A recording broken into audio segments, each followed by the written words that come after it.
Hi வணக்கம் and welcome back to our channel Vanashwam recipes. இன்றைக்கி நம்ம வீடியோவில் என்ன பார்க்க போகிறோம் அப்படின்னா ரொம்ப டேஸ்டியான சூப்பரான பணியாரம் பார்க்க போகிறோம். என்ன பணியாரம் அப்படின்னா இது 5 பருப்பு பணியாரம். ஆமாங்க, ஒரு 5 பருப்பு வச்சு ஹெல்த்தியான பணியாரம் இன்றைக்கி நம்ம பண்ண போகிறோம். வாங்க வீடியோக்குள்ளே போகலாம். அதுக்கு முன்னாடி இப்போ தான் நம்ம சேனலை நீங்கள் ஃபஸ்ட்டு பார்க்குறீங்க அப்படின்னா சப்ஸ்கிரைப் பண்ணிக்கோங்க. கூடவே இந்த பெல் ஐக்கானையும் டிங்கனை கிளிக் பண்ணி விடுங்க. அப்போ தான் நான் போடுற எல்லா வீடியோஸும் உங்களுக்கு நோட்டிஃபிகேஷனாக வரும். நீங்களும் நம்ம மிஸ் பண்ணாமல் பார்க்கலாம். சரி வாங்க வீடியோக்குள்ளே போகலாம். நான் இப்போ அரை கப் துவரம்பருப்பு எடுத்திருக்கேன். எல்லாமே இதே ரேஷியோவில் எடுத்துகிட்டு தனித்தனி பவுலில் போட்டுக்கோங்க. இப்போ நம்ம அதே ரேஷியோவில் பாசிப்பருப்பு எடுத்துக்கலாம். அதே இன்னொரு பவுலில் போட்டுக்கோங்க. கடலைப்பருப்பு இதையும் நம்ம தனியாக ஒரு பவுலில் போட்டுக்கலாம். இப்போ உளுந்தம்பருப்பு இதுவும் அதே மெஷர்மெண்ட்டில் நம்ம எடுத்து ஒரு பவுலில் போட்டுக்கலாம். இது எல்லாத்தையும் நம்ம தனித்தனியாக ஊற வைக்க போகிறோம். ஒரு கப் பச்சரிசி எடுத்துக்கோங்க. எல்லாமே அரை கப் எடுத்திங்கன்னா அரிசி மட்டும் டபுளாக ஒரு கப் எடுத்துக்கோங்க. இப்போ ஒரு பவுலில் முந்திரி பருப்பும் பாதாமும் எடுத்திருக்கேன். இது ஒரு நல்ல கிரன்ச்சி ஃபீல் கொடுக்கும், அதனால் இதை எடுத்து வச்சுக்கோங்க. இன்க்ரீடியன்ட்ஸ் இவ்வளோ தாங்க. இதை வச்சு நம்ம சூப்பரான இந்த 5 பருப்பு பணியாரத்தை ஈஸியாக செஞ்சு முடிச்சிடலாம்.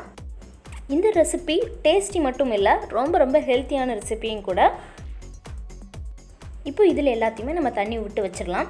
அரிசி மற்ற எல்லா பருப்பையும் ஒரு தடவை வாஷ் பண்ணிவிட்டு அதுக்கடுத்து தண்ணி விட்டு ஊற வைங்க.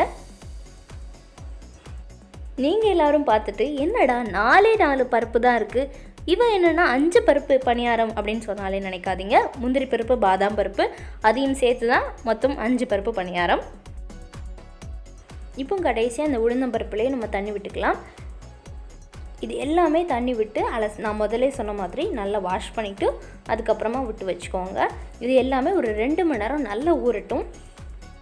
இதை நல்லா 2 மணி நேரமாவது குறைஞ்சது ஊற வைங்க. அப்போ தான் நமக்கு நல்ல பஞ்சு போல் பணியாரம் கிடைக்கும்.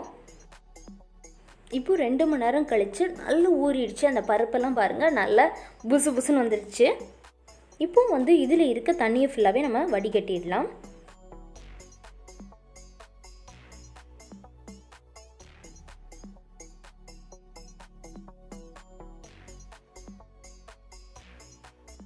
இதே மாதிரி தனித்தனியாக ஊற வச்சு மொத்தமாக அரைக்க போகிறோம். இப்போ இதில் கடலைப்பருப்பு போட்டுக்கலாம். இப்போ நம்ம துவரம்பருப்பு போட்டுக்கலாம். இதுக்கப்புறம் இதில் பாசிப்பருப்பு போட்டுக்கலாம். நீங்களே இதில் எக்ஸ்ட்ராவாக தண்ணி ஊற்றாதீங்க. இதில் அப்சர்வ் பண்ணியிருக்க அந்த வாட்டரே போதும் அரைகிறதுக்கு. இதுக்கப்புறம் நம்ம ஊற வச்சுருந்த பச்சரிசியை ஃபில்டர் பண்ணி ஆட் பண்ணிக்கலாம். அவ்வளோதான், நம்ம எல்லா இன்க்ரீடியன்ஸையும் மிக்சர் ஜாரில் ஆட் பண்ணிட்டோம். இதை போய் ஒரு அரை அரைச்சிட்டு வந்துடலாம். நான் போய் அரைச்சி எடுத்துகிட்டு வந்துடுறேன். அவ்வளோதான், அரைச்சி எடுத்துகிட்டு வந்தாச்சு. இது ஒரு நல்ல திக் பேஸ்ட் கன்சிஸ்டன்சியில் இருக்கணும். இந்த கன்சிஸ்டன்சியில் இருக்கணும் பார்த்துக்கோங்க. ஃபஸ்ட்டு இது ஒரு பேஸ்ட் கன்சிஸ்டன்சியில் வச்சுக்கோங்க. நம்ம வெல்லம்லாம் ஆட் பண்ணுவோம், அது கொஞ்சம் தண்ணி விட ஆரம்பிச்சிரும். இதில் நான் 1 கப் வெல்லம் ஆட் பண்ணிக்கிறேன். இது கூட கொஞ்சம் நாட்டு சர்க்கரையும் தான் சேர்த்து நான் ஆட் பண்ணியிருக்கேன். அதையும் நான் போய் அரைச்சி எடுத்துகிட்டு வந்துடுறேன். அவ்வளோதான், நம்ம சூப்பராக அரைச்சிட்டு வந்தாச்சு. நான் ஓப்பன் பண்ணி காமிக்கிறேன். ஃபஸ்ட்டு நம்ம வெல்லம் ஆட் பண்ணுறதுக்கு முன்னாடி எந்த அளவு கட்டியாக இருந்துச்சு, வெல்லம் ஆட் பண்ணதுக்கப்புறம் அதில் இருக்க தண்ணி விட்டு கொஞ்சம் லூஸ் ஆயிரும் மாவு. அதனால தான் நான் எக்ஸ்ட்ராவாக தண்ணி ஆட் பண்ணி அரைக்க வேண்டாம்னு சொல்கிறேன். இதை இப்போ நம்ம ஒரு பவுலுக்கு ட்ரான்ஸ்ஃபர் பண்ணிக்கலாம். இது நம்ம இட்லி மாவு பத கன்சிஸ்டன்சியில் இருக்கணும். அதுதான் உங்களோட பர்ஃபெக்டான கன்சிஸ்டன்சி. இப்போ இதில் நம்ம குட்டியாக கட் பண்ணி வச்சுருக்க பாதாம் முந்திரி ஆட் பண்ணிக்கலாம். உங்கள்கிட்ட வால்நட்டோ இல்லைனா பிஸ்தாவோ இருந்துச்சுன்னா அதையும் ஆட் பண்ணிக்கோங்க. இதுக்கடுத்து நம்ம சின்னதாக தேங்காய் கட் பண்ணி வச்சுருக்கேன், அதையும் ஆட் பண்ணிக்கோங்க. அப்புறம் ஏலக்காய் ஒரு சூப்பரான ஃப்ளேவருக்காக இதில் நம்ம 1.5 டேபிள் ஸ்பூன் சுக்கு பொடி போட்டுக்கலாம். இது ஒரு நல்ல ஃப்ளேவர் கொடுக்கும், அதுக்காக தான் நான் ஆட் பண்ணுறேன். அதே மாதிரி தேங்காவையும் ஸ்கிப் பண்ணாதீங்க, அது நல்ல ஒரு கிரன்ச்சி ஃபீல் கொடுக்கும். இதில் நம்ம நெய் விட்டுக்கலாம். அவ்வளோதான், நம்ம எல்லாத்தையும் ஆட் பண்ணிவிட்டு ஒரு ஸ்பூன் வச்சு நல்லா மிக்ஸ் பண்ணி விட்டுக்கோங்க. இதை அந்த சுக்கு பொடியெல்லாம் ஈவனாக மிக்ஸ் ஆகிற அளவு நல்லா பொறுமையாக மிக்ஸ் பண்ணி விட்டுக்கோங்க. இந்த மாதிரி ஒரு சூப்பரான பணியாரம் நீங்கள் கண்டிப்பாக சாப்பிட்ருக்க மாட்டீங்க. ஒரே ஒரு தடவை இதை ட்ரை பண்ணி பாருங்கள். இதை உடனே சுட்டுறாதீங்க, ஒரு 2 மணி நேரமாவது வச்சுட்டு அதுக்கப்புறம் சுடுங்க. ரொம்ப நல்லாயிருக்கும். இல்லைன்னா ஃப்ரிட்ஜில் கூட போட்டுட்டு மறுநாள் 2 நாள் கழித்து சுட்டாலும் சூப்பராக இருக்கும். இது இப்படி இருக்கட்டும். இப்போ நம்ம பணியாரக்குழியை சூடு பண்ணிடலாம். இது வந்து நல்ல சூடானதுக்கப்புறம் இதில் எண்ணெய் விட்டுக்கோங்க. எண்ணெய் இல்லை நெய் எதுனாலும் நீங்கள் விட்டுக்கோங்க. இது வந்து குளிக்க அரைவாசியாவது எண்ணெய் விட்டுக்கோங்க. அப்போ உங்களோட பணியாரம் வந்து நல்ல கிறிஸ்பியாக இருக்கும். நீங்கள் வந்து வெறும் எண்ணெயை தொடச்சி பண்ணிங்க அப்படின்னா சாஃப்டாக இருக்கும். இது வந்து நல்ல கிறிஸ்பி அண்ட் சாஃப்டாக இருக்கும். இந்த எண்ணெய் வந்து நல்ல சூடானதுக்கப்புறம் இந்த மாவை நம்ம ஒவ்வொரு பணியார குழியில் கொஞ்சம் கொஞ்சமாக ஊற்றிக்கலாம். நீங்கள் வந்து ரொம்ப பெருசாக ஊற்றாதீங்க. ஓரளவு மீடியம் சைஸ்லேயே நீங்கள் வந்து பணியாரம் ஊற்றிக்கிட்டே இருங்க. இந்த மாதிரி சின்ன சின்னதாக ஊற்றிக்கோங்க. நம்ம சேனலில் இது 3வது பணியாரம் ரெசிபி.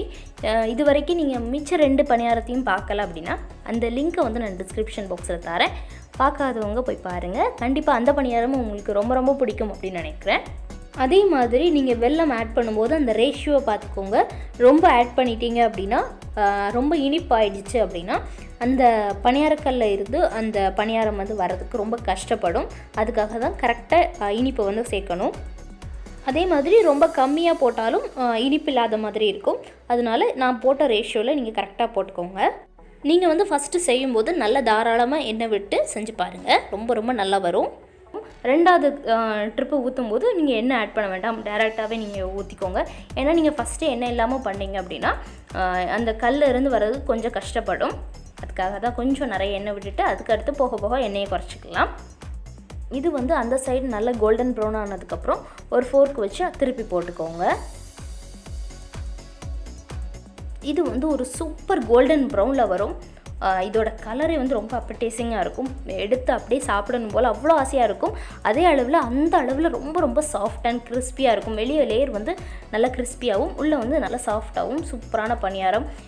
இது வந்து ரொம்ப ரொம்ப சிம்பிளான ஈஸியான ஸ்நாக் ரெசிபி. இது வந்து நீங்கள் ஸ்நாக்ஸாக குழந்தைங்களுக்கு கொடுத்தீங்கன்னா அவங்களுக்கு கண்டிப்பாக ரொம்ப ரொம்ப பிடிக்கும். இப்போது நல்லா குக் ஆகிடுச்சு. இதை நம்ம ஒரு பிளேட்டுக்கு ட்ரான்ஸ்ஃபர் பண்ணிக்கலாம். இந்த ஃபோர்க் யூஸ் பண்ணிங்கன்னா உங்களுக்கு ரொம்ப ரொம்ப சுலபமாக இருக்கும். இந்த மாதிரி எல்லா பணியாரத்தையும் எடுத்துடலாம். அதே மாதிரி நம்ம எப்போதும் ஊற்றுறது போல் ஊற்றிடலாம். நான் ஒரு 2 தடவை உங்களுக்கு காமிக்கணும் அப்படிங்கிறதுக்காக ஒரு ஃபாஸ்ட் மோடில் போட்டிருக்கேன். இது சூப்பராக கோல்டன் ப்ரௌனில் வந்துருச்சு. இதையும் திருப்பி போட்டு நம்ம பிளேட்டுக்கு சூப்பராக இதை ட்ரான்ஸ்ஃபர் பண்ணிடலாம்.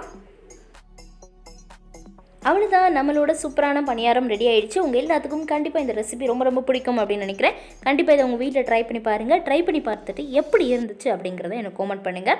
உங்களோட கமெண்ட்ஸ்க்காக நான் காத்துட்டே இருக்கிறேன்.